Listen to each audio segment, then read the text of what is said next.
क्या आप सोच सकते हैं कि एक साधारण सी दिखने वाली रेत कभी इतिहास के इतने गहरे रहस्यों को अपने भीतर छुपाए बैठी हो सकती है? राजस्थान की वही तपती भूमि जहां हर कर में बीते युगों की गूंज सुनाई देती है, वही बसा है एक ऐसा मंदिर जिसे सिर्फ आस्था का केंद्र कहना उसकी महानता का अपमान होगा। हम बात कर रहे हैं सीकर जिले में स्थित खाटू श्याम जी के भव्य मंदिर की। हारे का सहारा कहे जाने वाले इस देवता का नाम तो आपने सुना होगा, लेकिन उनके पीछे छिपी वो अद्भुत गाथा शायद ही किसी ने पूरी तरह जानी हो। ये मंदिर केवल श्रद्धा का स्थल नहीं है, बल्कि एक जीवित दस्तावेज है, एक चमत्कारी कहानी का जो इतिहास और अध्यात्म के रहस्यों को एक साथ पिरोती है। ये वही भूमि है जहां एक असुर वंश का प्राणी भगवान के दर्जे तक पहुंच गया था। सोचिए, एक राक्षसी रक्त से जन्मा योद्धा कैसे देवत्व की ऊंचाइयों को छूता है। आज हम आपको लेकर चलने वाले हैं खाटू श्याम मंदिर की उस अनदेखी यात्रा पर, जहां हर कदम पर चमत्कार बिखरे पड़े हैं। हर दीवार कोई दबी हुई दास्तान सुनाती है और हर कोने में सदियों से सोए रहस्य करवट लेते हैं। आपको जानकर आश्चर्य होगा कि खाटू श्याम मंदिर की नींव महज कोई साधारण घटना नहीं थी। ये नींव खुद महाभारत काल की ज्वलंत कथाओं से जुड़ी है। ये पत्थरों की नहीं, आत्म बलिदान, अटूट वचन और श्री कृष्ण के आशीर्वाद की चिरंतन गाथा से गढ़ी गई रचना है। भीष्म पितामह की अमोघ भविष्यवाणी और एक वीर योद्धा के अद्वितीय त्याग की साक्षात निशानी है ये मंदिर। लेकिन कहानी यहीं खत्म नहीं होती। असली रहस्य तो अब खुलने वाले हैं। मंदिर के गर्भगृह में स्थापित श्याम बाबा की अद्भुत प्रतिमा कोई कारीगर की बनाई मूर्ति नहीं है, बल्कि ये वो दिव्य मूर्त है जो एक रहस्यमय कुंड से प्रकट हुई थी। श्याम कुंड नामक इस जलाशय का जल अमृत के समान माना जाता है। किंतु सवाल ये है, इस कुंड में निरंतर जल आता कहां से है? आज तक कोई नहीं जान सका। एक गूढ़ रहस्य जो विज्ञान और विश्वास दोनों के लिए अनुत्तरित है। खाटू श्याम मंदिर में एक और अद्वितीय परंपरा जीवित है, निशान यात्रा। लेकिन ये निशान कोई साधारण झंडा नहीं है, बल्कि नियम, श्रद्धा और तपस्या का प्रतीक माना जाता है। मान्यता है कि जो भी श्रद्धालु पूर्ण नियम, संयम और शुद्ध हृदय से बाबा को निशान अर्पित करता है, उसकी हर इच्छा अवश्य पूर्ण होती है। अनगिनत भक्तों ने अपने अनुभव में ये बताया है कि जिन मनोकामनाओं को वर्षों तक वे अपने दिल में संजोए हुए थे, वे खाटू श्याम जी के दरबार में पूर्ण हो गईं। पर सवाल अब भी वही है, ये सिर्फ आस्था है या कोई अज्ञात चमत्कारी शक्ति कार्य कर रही है? लेकिन रुकिए, सबसे चौंकाने वाला रहस्य तो अभी बाकी है। मंदिर से कुछ दूरी पर स्थित एक प्राचीन शिवलिंग का उल्लेख आते ही कहानी और भी रोमांचक हो जाती है। कहा जाता है कि जब मुगल सम्राट औरंगजेब ने इस शिवलिंग को नष्ट करने का प्रयास किया, तो प्रकृति ने ही हस्तक्षेप कर दिया। कुछ ऐसा घटित हुआ जिसने न केवल सैनिकों को भयभीत कर दिया, बल्कि स्वयं औरंगजेब की आत्मा को भी भीतर तक हिला दिया। आज भी ये शिवलिंग नष्ट करने के असफल प्रयासों का मूक साक्षी बना खड़ा है। खाटू श्याम मंदिर का वातावरण स्वयं में एक रहस्य है। हजारों लाखों श्रद्धालु जब बाबा के दरबार में माथा टेकते हैं, तो कई कहते हैं कि उन्होंने वहां कुछ अलौकिक महसूस किया, कुछ ऐसा जिसे शब्दों में बांधना असंभव है। कोई कहता है कि बाबा ने उन्हें स्वप्न में दर्शन दिए, तो कोई कहता है कि उन्होंने वहां अपने जीवन की सबसे कठिन समस्याओं का समाधान पाया। हर अनुभव में एक समानता है, एक अदृश्य शक्ति का अस्तित्व जो इस स्थान को एक सामान्य तीर्थ नहीं, बल्कि एक साक्षात चमत्कारी धाम बनाती है। इस मंदिर की महिमा सीमाओं को लांघ चुकी है।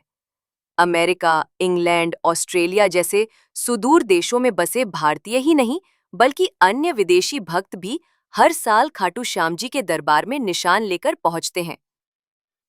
एक ऐसी भक्ति जो न जाति देखती है, न धर्म, ना ही कोई देश। यहाँ एकमात्र जरूरत है सच्ची श्रद्धा और समर्पण की। तो क्या आप तैयार हैं उस अनसुनी दुनिया के द्वार खोलने के लिए? अगर हाँ, तो आइए हमारे साथ इस रहस्यमयी यात्रा पर।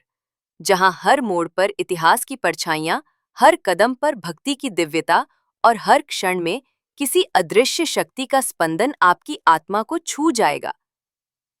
ये केवल एक यात्रा नहीं होगी, ये आपके विश्वास की परिभाषा बदल देने वाला एक दिव्य अनुभव होगा, क्योंकि खाटू श्याम केवल एक मंदिर नहीं है, वह एक सजीव चमत्कार है। तो चलिए, बिना किसी देरी के इस रहस्य और श्रद्धा से भरी अद्भुत डॉक्यूमेंट्री की शुरुआत करते हैं। कभी सोचा है कि एक ऐसा योद्धा भी हो सकता है जिसे भगवान स्वयं कलयुग का अवतार घोषित करे? राजस्थान की सुनहरी रेत के बीचों बीच सीकर जिले में बसा है वह पावन धाम खाटू श्याम मंदिर, जहां हर दिन लाखों श्रद्धालु अपनी आशाओं का दीप जलाने पहुंचते हैं। कहते हैं, बाबा श्याम न केवल भक्तों की मनोकामनाएं पूर्ण करते हैं, बल्कि उन्हें फर्श से उठाकर अर्श तक पहुंचा सकते हैं।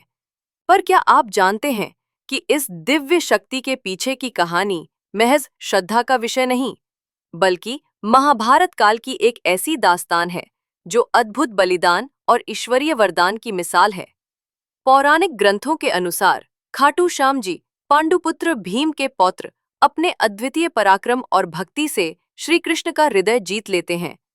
इस अपार शक्ति और निष्कलंक समर्पण से प्रभावित होकर स्वयं भगवान श्री कृष्ण ने उन्हें आशीर्वाद दिया था कि कलयुग में तुम मेरे ही नाम से पूजे जाओगे।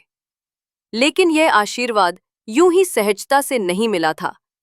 इसके पीछे छुपी है एक ऐसी करुण कथा जिसे जानकर आपके रोंगटे खड़े हो जाएंगे। हारे का सहारा, खाटू श्याम हमारा, यह उद्घोष आपने कई बार सुना होगा। लेकिन हारे का सहारा बनने की मूल कथा, जो शौर्य, त्याग और अद्वितीय प्रेम से भरी है, आज हम आपके सामने उजागर करेंगे। यह वही अनसुनी दास्तान है जो महाभारत के विशाल ग्रंथ के भी अनकहे पन्नों में छुपी रह गई थी। कहानी की शुरुआत होती है एक भयानक षड्यंत्र से। महाभारत के समय कौरवों और पांडवों के बीच चल रही कटुता जगजाहिर थी। दुर्योधन, जिसकी आंखों में पांडवों के लिए केवल घृणा और ईर्ष्या का अंधकार भरा था, अपने भाइयों को मिटाने के लिए किसी भी हद तक जाने को तैयार था। जब भीष्म पितामह ने धृतराष्ट्र से आग्रह किया कि युधिष्ठिर का राज्य तिलक कर दिया जाए, तो दुर्योधन के भीतर आग भड़क उठी। उसने भयभीत होकर पिता धृतराष्ट्र से कहा, पिताजी, यदि युधिष्ठिर राजा बन गए तो ये राज्य सदा के लिए पांडवों का हो जाएगा और हमें उनकी सेवक बनकर रहना पड़ेगा। धृतराष्ट्र, जो स्वयं मोह और कमजोरी के वशीभूत थे, बोले, वत्स, दुर्योधन युधिष्ठिर वंशजों में सबसे योग्य और बड़ा है। राज्य उसी का होना चाहिए। भीष्म और समस्त प्रजा भी उसे ही राजा बनाना चाहती हैं। मैं इस विषय में कुछ नहीं कर सकता। किंतु दुर्योधन के हृदय में विद्वेष की ज्वाला इतनी प्रज्वलित थी कि वो चुप रहने वालों में नहीं था। उसने कहा, पिताजी, यदि आप अनुमति दे तो मैं इसका समाधान कर सकता हूं। बस आप पांडवों को किसी बहाने से वाराणवत भेज दीजिए। धृतराष्ट्र की मौन सहमति के बाद दुर्योधन ने अपने षड्यंत्र का जाल बुन डाला। उसने वाराणवत में पांडवों के ठहरने के लिए एक विशेष भवन बनवाया। लेकिन ये कोई साधारण महल नहीं था। ये महल बनाया गया था लाख, चर्बी, सूखी घास और मूंछ जैसे अत्यंत ज्वलनशील पदार्थों से, जिन्हें तनिक सी चिंगारी भी धधकते इन्फेर्नो में बदल सकती थी। दुर्योधन का उद्देश्य स्पष्ट था, एक हादसे के बहाने पांडवों को जीवित ही भस्म कर देना। लेकिन नियति ने तो कुछ और ही तय कर रखा था। दुर्योधन का षड्यंत्र गहरा था। उसने पांडवों को एक ऐसे महल में भेजा जो बाहर से तो भव्य प्रतीत होता था, लेकिन भीतर से वो एक भयानक जाल था, लाक्षागृह। धृतराष्ट्र की आज्ञा से युधिष्ठिर, माता कुंती और अपने भाइयों के साथ वाराणवत के लिए रवाना हुए। मार्ग में विदुर ने उन्हें रोका और रहस्य उद्घाटन किया दुर्योधन की घातक योजना का। विदुर ने उन्हें सावधान किया कि भवन के भीतर से एक सुरंग खुदवा लें, ताकि यदि आगजनी हो तो वे सुरक्षित निकल सकें। विदुर ने एक विश्वसनीय कारीगर को उनके पास भेजने का वादा भी किया। वो दिन भी आया जब पुरोचन ने अपने कुटिल इरादों को पूरा करने का निश्चय किया, लेकिन पांडवों ने पहले ही अपनी योजना बना ली थी। उस दिन उन्होंने गांव के ब्राह्मणों और निर्धनों के लिए एक भव्य भोज आयोजित किया। रात के अंधकार में जब पुरोचन गहरी नींद में था, तब भीम ने उसके कक्ष में आग लगा दी। देखते ही देखते लाक्षागृह धक उठा। भीषण अग्निकांड में पुरोचन, उसकी भीलनी पत्नी और उनके बेटे जलकर भस्म हो गए। हस्तिनापुर में जब इस दुर्घटना का समाचार पहुंचा तो पूरी राजधानी शोक में डूब गई। दुर्योधन और धृतराष्ट्र ने भी पाखंडपूर्ण विलाप किया। उन्होंने पुरोचन तथा भीलनी के जले हुए शवों को पांडवों का शव मानकर उनका अंतिम संस्कार भी करवा दिया। पर वास्तविकता कुछ और ही थी। पांडव विदुर द्वारा निर्मित सुरंग से बचकर निकल चुके थे और हिंडनी नदी के किनारे पहुंच चुके थे, जहां विदुर ने उनके लिए एक गुप्त नौका की व्यवस्था की थी। नदी पार कर वे घने जंगलों में प्रवेश कर गए, उन अनजानी राहों पर जहां उनका सामना नए अध्यायों से होने वाला था। उसी जंगल में राक्षस हिडिंब और उसकी बहन हिडिंबा का निवास था। हिडिंब अपनी बहन को जबरन मानव मांस लाने के लिए मजबूर करता था। रात के अंधेरे में जब सभी पांडव विश्राम कर रहे थे, भीम चौकसी कर रहे थे। हिडिंबा अपने भाई के आदेश पर मानव शिकार के लिए आई, लेकिन भीम को देखकर वो मोहित हो गई। प्रेम की भावना से प्रेरित होकर हिडिंबा ने अप्सरा का सुंदर रूप धारण किया और भीम के समीप पहुंची। अचानक ही हिडिंब वहां आ गया। भीम और हिडिंब के बीच भयंकर युद्ध छिड़ गया। शक्ति और पराक्रम का ये संग्राम अंततः भीम की विजय के साथ समाप्त हुआ और हिडिंब मारा गया। युद्ध समाप्त होते ही हिडिंबा अपने वास्तविक रूप में आई और भीम को विवाह का प्रस्ताव दिया। भीम ने पहले तो राक्षसी वंश का हवाला देकर मना किया, किंतु जब हिडिंबा माता कुंती के समक्ष पहुंची और अपना प्रेम निवेदन रखा, तब कुंती ने उसे एक शर्त के साथ अनुमति दी। भीम हिडिंबा के साथ तब तक रहेंगे जब तक उनके बीच संतान का जन्म नहीं होता। हिडिंबा ने शर्त को स्वीकार कर लिया। फिर भीम और हिडिंबा का गंधर्व विवाह संपन्न हुआ और वे जंगल में एक साथ रहने लगे। समय के साथ उनके पुत्र का जन्म हुआ, जिसका नाम घटोत्कच रखा गया। घटोत्कच अपने पिता भीम की भांति वीर और पराक्रमी निकला। समय के साथ घटोत्कच का विवाह दैत्यराज मूरा की पुत्री अहिलावती से हुआ, जिसे मौरवी और कामकांतिका के नाम से भी जाना जाता है। इस युगल के 2 पुत्र हुए, अंजन पर्वा और बर्बरीक। बर्बरीक बचपन से ही अद्भुत प्रतिभा का धनी था। उसकी माता अहिल्यावती ने उसे शास्त्र शस्त्र और गहन विद्याओं का प्रशिक्षण दिलवाया। माता के आशीर्वाद से प्रेरित होकर बर्बरीक ने कठिन तपस्या के लिए भगवान शिव का आह्वान किया। प्रसन्न होकर भगवान शिव ने उसे 3 ऐसे अमोघ बाण प्रदान किए जो संपूर्ण सेना का विनाश कर पुनः तरकश में लौट सकते थे। बर्बरीक अब अपार शक्ति का स्वामी बन चुका था। समय चक्र ने करवट ली। कौरवों और पांडवों के बीच महासंग्राम की तैयारी होने लगी। इसी समय बर्बरीक ने भी युद्ध भूमि में अपने योगदान का निश्चय किया, एक ऐसे निर्णय की ओर बढ़ते हुए जो स्वयं इतिहास की दिशा बदलने वाला था। बर्बरीक को नियति ने पांडवों की ओर से युद्ध में भाग लेने के लिए भेजा था, लेकिन उनके भीतर एक और वचन की अग्नि सुलग रही थी। वो वचन जो उन्होंने अपनी माता से लिया था कि वे सदैव उसी पक्ष का साथ देंगे जो युद्ध भूमि में हार की ओर अग्रसर हो। यही वचन आगे चलकर उन्हें हारे का सहारा बनाएगा और उन्हें कलयुग में श्याम नाम से पूजित कराएगा। श्री कृष्ण जानते थे कि बर्बरीक यदि युद्ध भूमि में उतरे तो केवल 3 बाणों से ही पूरी सेना का नाश कर सकते हैं, लेकिन उनका वचन पांडवों के लिए संकट बन सकता था। श्री कृष्ण ने ब्राह्मण का वेश धारण किया और मार्ग में बर्बरीक से भेंट की। उन्होंने पूछ लिया, वत्स, तुम कहाँ जा रहे हो? बर्बरीक ने सरलता से उत्तर दिया, मैं कुरुक्षेत्र जा रहा हूं, अपने कर्तव्य का पालन करने। श्री कृष्ण ने फिर उनसे उनकी वीरता का परिचय मांगा। बर्बरीक ने एक ही बाण से पेड़ के सभी पत्तों को भीत दिया, सिवाय उस एक पत्ते के जिसे श्री कृष्ण ने चुपचाप अपने पैरों के नीचे दबा लिया था। लेकिन बर्बरीक की दृष्टि तेज थी। उन्होंने निवेदन किया, हे ब्राह्मण, कृपया अपना चरण हटाइए, अन्यथा मेरा बाण आपका चरण भी भेद देगा। श्री कृष्ण मुस्कुराए और पैर हटा लिया। इसके बाद श्री कृष्ण ने उनसे एक वरदान मांगा, और मांगा गया वरदान था शीशदान। बर्बरीक बिना हिचके सहमत हो गए, लेकिन उन्होंने ये आग्रह किया कि वरदान मांगने वाले को वे उसके वास्तविक स्वरूप में देखे। श्री कृष्ण ने जब अपने दिव्य रूप का दर्शन दिया तो बर्बरीक का मस्तक श्रद्धा और समर्पण के साथ रणचंडी को समर्पित कर दिया गया। श्री कृष्ण ने उन्हें आशीर्वाद दिया, कलयुग में तुम मेरे ही रूप में पूजे जाओगे, तुम्हारे भीतर मेरी ही शक्ति वास करेगी। देवगण तुम्हारे मस्तक की पूजा करेंगे और जब तक पृथ्वी, चंद्र, सूर्य और नक्षत्र रहेंगे, तुम श्री श्याम के रूप में भक्तों के आराध्य बने रहोगे। श्री कृष्ण ने उनके मस्तक को अमृत से सिंचित किया और उसे अमृतत्व प्रदान किया। मस्तक को ऊंचे स्थान पर स्थापित किया गया, जहां से उसने संपूर्ण महाभारत का युद्ध देखा।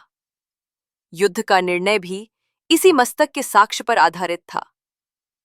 इसके बाद युद्ध समाप्ति के पश्चात बर्बरीक श्री कृष्ण से आशीर्वाद लेकर अंतर्ध्य हो गए। यही था वो अद्भुत सफर जो बर्बरीक से प्रारंभ हुआ, 3 बाणधारी से हारे का सहारा बना और अंततः खाटू श्याम के रूप में देवत्व को प्राप्त हुआ।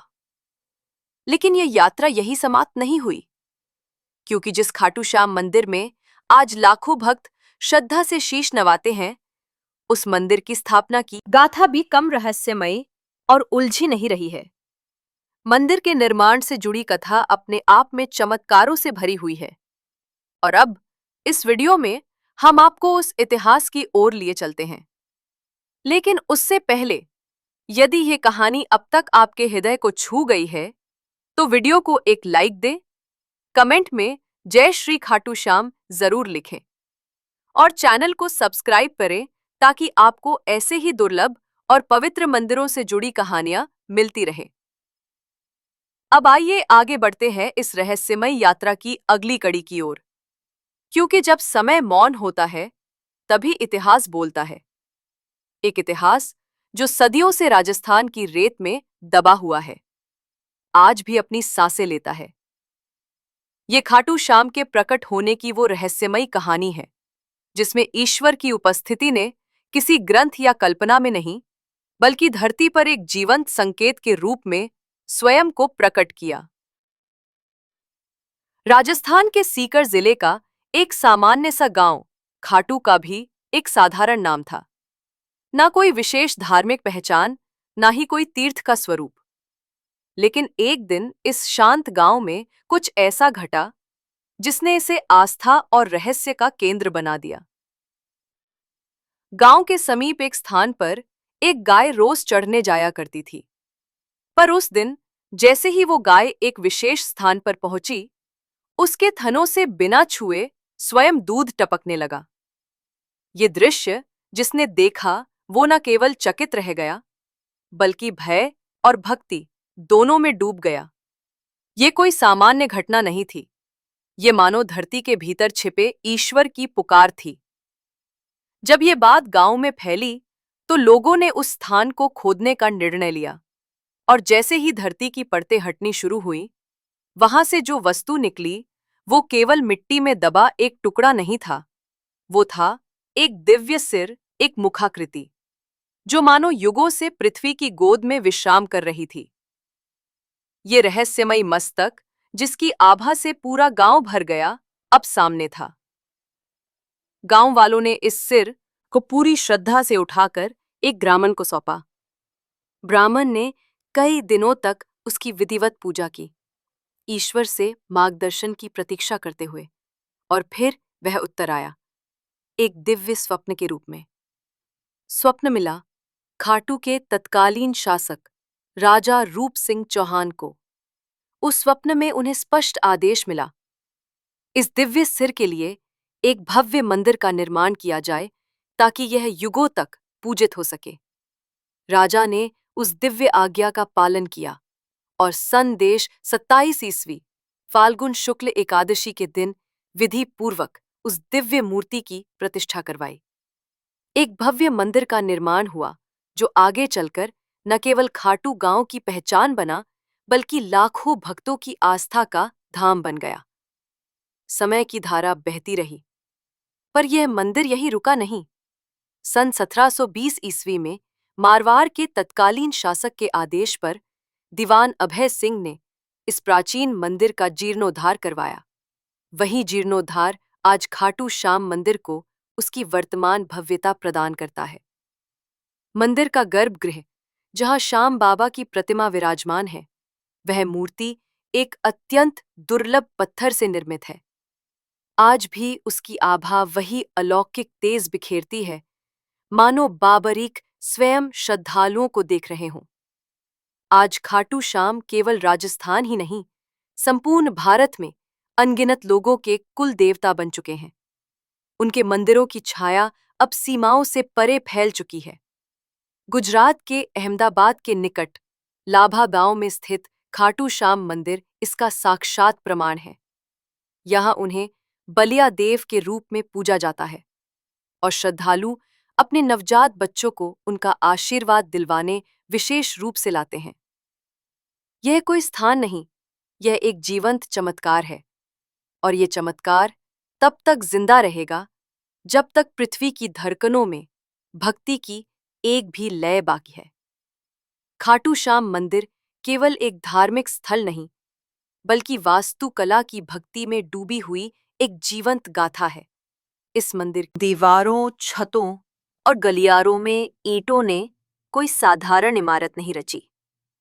उन्होंने श्रद्धा को आकार दिया है।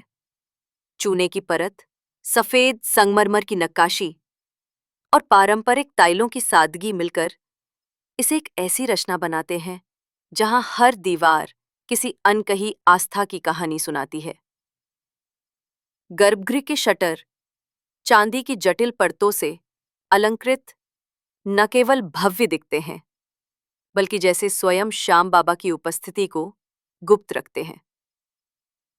मुख्य प्रार्थना कक्ष, जिसे जगमोहन कहा जाता है, वहां की दीवारें पौराणिक चित्रों से सजी हैं। हर चित्र एक कथा है, हर रंग एक आस्था की छाया। जैसे ही कोई श्रद्धालु मंदिर के मुख्य द्वार से भीतर प्रवेश करता है, सबसे पहले एक विशाल खुला प्रांगण उसकी आंखों के सामने खुलता है। यहीं खड़े होकर भक्त बाबा के दर्शन की प्रतीक्षा करते हैं, और इसी प्रांगण में पहली बार उनके भीतर का मौन जाग उठता है।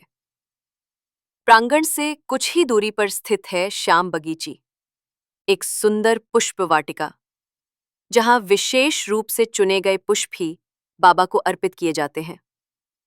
यही बगीचा आज भी उस महान भक्त आलू सिंह की समाधि को संजोए हुए है, जिनका जीवन ही भक्ति की परिभाषा था। लेकिन इस संपूर्ण पवित्र परिसर में यदि कोई स्थल सबसे रहस्यमयी माना जाता है, तो वो है श्याम कुंड। यही वो स्थान है जहां से बाबा श्याम का दिव्य मस्तक प्राप्त हुआ था। यह पवित्र जलाशय न केवल एक जल स्रोत है, बल्कि श्रद्धालुओं के लिए वो अमृत तुल्य स्नान है, जिसमें डुबकी लगाने मात्र से जीवन भर के पापों का प्रक्षालन हो जाता है। भक्तगण सच्चे मन से स्नान करते हैं और बाबा से अपने कष्टों की मुक्ति की प्रार्थना करते हैं। एक मान्यता यह भी है कि इस कुंड का जल पाताल लोक से आता है, और आश्चर्य की बात यह है कि इसके आसपास कोई स्पष्ट जल स्रोत दिखाई नहीं देता। यही तथ्य इस कुंड को और अधिक रहस्यमयी और दिव्य बना देता है। मुख्य मंदिर से दक्षिण पूर्व दिशा में स्थित है गोपीनाथ मंदिर, और उसके निकट ही स्थित है गौरी शंकर मंदिर, एक और दिव्य स्थल जिसकी कथा आज भी लोगों को सहराने के लिए काफी है। कहा जाता है, जब मुगल सम्राट औरंगजेब की सेना इस मंदिर को नष्ट करने पहुंची, तो सैनिकों ने शिवलिंग पर भालों से वार किया, लेकिन जैसे ही भाले शिवलिंग से टकराए, वहां से रक्त के फव्वारे फूट पड़े। ये दृश्य इतना भयावह और अद्भुत था कि सेना भयभीत होकर भाग निकली।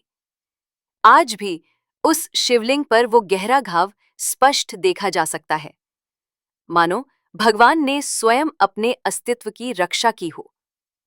खाटू श्याम का ये मंदिर राजस्थान की राजधानी जयपुर से लगभग 80 किलोमीटर दूर स्थित है। यहाँ आने के लिए रिंग्स मार्ग से होकर जाना सबसे सरल और सुगम माना जाता है। ये यात्रा केवल धार्मिक नहीं, एक आत्मिक अनुभव है। एक ऐसी यात्रा जहां आस्था, इतिहास और चमत्कार साथ चलते हैं। हर वर्ष लाखों श्रद्धालु यहाँ खींचे चले आते हैं, कोई वरदान पाने, कोई चमत्कार देखने और कोई अपनी श्रद्धा की अग्नि परीक्षा देने। और जब कोई इस पावन धाम की भूमि पर पहला कदम रखता है, तो ऐसा लगता है जैसे समय ठहर गया हो और स्वयं भगवान अपनी उपस्थिति में आपको आमंत्रित कर रहे हों। तो दोस्तों, खाटू श्याम जी मंदिर की ये थी अब तक की अद्भुत, रहस्यमयी और प्रेरणादायक यात्रा। लेकिन हमारी यात्रा अभी पूरी नहीं हुई है। अब हम आपको बताएंगे उस विशेष निशान परंपरा के बारे में जो वर्षों से भक्तों द्वारा बाबा को अर्पित की जाती है और जिसे पूरी निष्ठा से चढ़ाया जाए तो वो सीधे बाबा तक पहुंचती है। यदि अब तक इस वीडियो ने आपको श्रद्धा से भर दिया है तो कमेंट में जय श्री खाटू श्याम जी अवश्य लिखें और चैनल को सब्सक्राइब करें ताकि हम आपके लिए इसी तरह की पवित्र और अनसुनी कहानियां लाते रहें। खाटू नगरी की रज में कुछ ऐसा दिव्य आकर्षण है कि जो एक बार इस पावन भूमि पर आ जाए, उसका मन यहीं अटक कर रह जाता है। यही सम्मोहन उसे बार बार बाबा श्याम के चरणों में खींच लाता है। इस नगरी की सबसे अद्भुत और गहन परंपराओं में से एक है निशान यात्रा, यानी बाबा के दरबार में ध्वज चढ़ाने की परंपरा। ये केवल एक रस्म नहीं, बल्कि श्रद्धा, समर्पण और विश्वास का जीवंत प्रतीक है। जब कोई भक्त खाटू श्याम के चरणों में अपनी मन्नत लेकर आता है, तो वो केवल झुकता नहीं, वो बाबा से एक वादा करता है। वादा करता है कि हे लखदातार, हारे का सहारा, जब मेरी मनोकामना पूरी होगी, तब मैं आपके दरबार में ध्वज लेकर लौटूंगा। लेकिन कुछ भक्त ऐसे भी होते हैं जिनकी श्रद्धा इतनी प्रबल होती है कि वे अपनी मुराद पूरी होने से पहले ही बाबा को निशान अर्पित कर देते हैं। उनके लिए ये यात्रा फल की प्रतीक्षा नहीं, विश्वास की पहली सीढ़ी होती है, जहां श्रद्धा पहले होती है और चमत्कार बाद में। ये परंपरा कोई नया चलन नहीं, सदियों से चली आ रही एक जीवंत परंपरा है। खाटू श्याम जी को अर्पित किया जाने वाला ये निशान, जिसे ध्वज भी कहा जाता है, केवल कपड़े का टुकड़ा नहीं, बल्कि स्वयं श्याम बाबा के बलिदान और अमृता का प्रतीक है। सनातन परंपरा में ध्वज को सदैव विजय का प्रतीक माना गया है और ये विशेष ध्वज उस दिव्यता का स्मरण है जब श्याम बाबा यानी वीर बर्बरीक ने युद्ध भूमि में अपने शीश का दान कर धर्म की रक्षा की थी। ये ध्वज श्री कृष्ण की आज्ञा पर समर्पित किए गए उस अमूल्य बलिदान की अनुगूंज है। जब बर्बरीक ने बिना कोई श्रेय लिए अपनी वीरता को ईश्वर के चरणों में समर्पित कर दिया, तो वो क्षण केवल इतिहास नहीं, एक जीवंत प्रतीक बन गया, हारे का सहारा। इसलिए जब कोई भक्त बाबा को निशान चढ़ाता है, तो वो केवल एक मन्नत पूरी होने की कृतज्ञता नहीं जताता, वो उस दिव्य क्षण की स्मृति को दोहराता है। ध्वज के रंग भी अपने भीतर अर्थ समेटे होते हैं, केसरिया, नारंगी और लाल, जो क्रमशः त्याग, शक्ति और भक्ति का प्रतिनिधित्व करते हैं। इन ध्वजों पर अक्सर श्री कृष्ण और श्याम बाबा की छवियां अंकित होती हैं, साथ ही मंत्रों की पंक्तियां जो भक्तों को भीतर तक शांति का अनुभव कराती हैं। कई निशानों पर मोरपंख, नारियल और अन्य पवित्र प्रतीक भी सजाए जाते हैं, जो सौभाग्य और पुण्य की ऊर्जा लिए होते हैं। ऐसा कहा जाता है कि सच्चे मन से चढ़ाया गया निशान बाबा को अर्पित की गई आत्मा की एक पुकार है, जिसे वे कभी अनसुना नहीं करते। जब कोई भक्त हाथ में ध्वज लेकर खाटू नगरी में प्रवेश करता है तो ऐसा लगता है मानो उसके सभी कष्ट वहीं रुक जाते हैं और उसकी दुआएं स्वयं बाबा की निगाह में समर्पित हो जाती हैं। इस ध्वज को चढ़ाने से पूर्व विशेष पूजा अर्चना की जाती है। श्रद्धालु कई दिनों तक नियम और संयम का पालन करते हैं, उपवास रखते हैं और फिर उस निशान को अपने हाथों में लेकर पदयात्रा आरंभ करते हैं। इस यात्रा को ही निशान यात्रा कहा जाता है और ये केवल एक चलना नहीं, भक्ति की पराकाष्ठा है। श्रद्धालु नंगे पांव हाथों में ध्वज थामे रिंगस से खाटू धाम तक की 18 किलोमीटर लंबी यात्रा करते हैं और हर कदम उनकी आस्था की अग्नि में तपता है। इस संपूर्ण यात्रा में केवल शरीर नहीं चलता, आत्मा भी झूमती है। रास्ते में गूंजते हैं भजन, कीर्तन और जय श्री श्याम के जयकारे। वातावरण भक्ति रस में डूब जाता है और ऐसा प्रतीत होता है जैसे स्वयं भगवान श्याम हर यात्री के साथ चल रहे हों। आज के समय में जब भक्त बाबा के चरणों में अपने मन की बात लेकर आते हैं तो वे केवल कपड़े का नहीं बल्कि सोने और चांदी से बने निशान तक अर्पित करते हैं। परंतु सच्ची भक्ति का मूल्य धातु में नहीं, भाव में होता है। चाहे वो निशान साधारण सूती कपड़े से बना हो या किसी बहुमूल्य धातु से, अगर उसमें श्रद्धा है तो बाबा उसे उतनी ही सहजता से स्वीकार करते हैं जितनी सरलता से एक माँ अपने बच्चे की पुकार सुनती है। फाल्गुन मास में जब खाटू धाम कारेकुट में लाखों श्रद्धालुओं का जमावड़ा होता है और विशाल लखी मेला आयोजित होता है, तब निशान यात्रा अपने चरम पर होती है। उस समय खाटू नगरी एक दिव्य ऊर्जा से भर जाती है। हर दिशा से उठते हुए ध्वज, हर गली में गूंजता हुआ श्याम नाम और हर भक्त के हृदय में सिर्फ एक भाव, बाबा सबकी सुनते हैं, बाबा सबका सहारा है। यह परंपरा सिर्फ एक धार्मिक प्रक्रिया नहीं है, यह भक्ति की जीवित परिभाषा है। निशान लेकर आने वाले हर श्रद्धालु की आंखों में आभार होता है और उनके कदमों में संपूर्ण समर्पण। जब वे बाबा की मूर्ति के सामने खड़े होकर वह ध्वज अर्पित करते हैं तो वह क्षण केवल पूजा नहीं होता, वह एक आत्मा और ईश्वर के मिलन का साक्षात पल होता है। वहां कोई शब्द नहीं बोलता, वहां मौन होता है, लेकिन उस मौन में भक्ति की सबसे ऊंची आवाज सुनाई देती है। इसलिए जब भी अगली बार आप खाटू श्याम जी के दर्शन को जाएं, चाहे कोई मन्नत हो या बस धन्यवाद कहने का भाव, एक निशान जरूर साथ ले जाएं। वह ध्वज आपके विश्वास का संदेश बनकर बाबा के चरणों तक पहुंचेगा और जैसे हजारों वर्षों से होता आया है, वह आज भी आपकी पुकार को अनसुना नहीं करेंगे। तो मित्रों, यही थी खाटू श्याम मंदिर की वह रहस्यमयी, चमत्कारी और श्रद्धा से भरपूर कथा, जो बर्बरीक से शुरू होकर आज भी करोड़ों लोगों की आस्था का केंद्र बनी हुई है। क्या आप कभी खाटू श्याम मंदिर गए हैं? अगर हाँ, तो कितनी बार?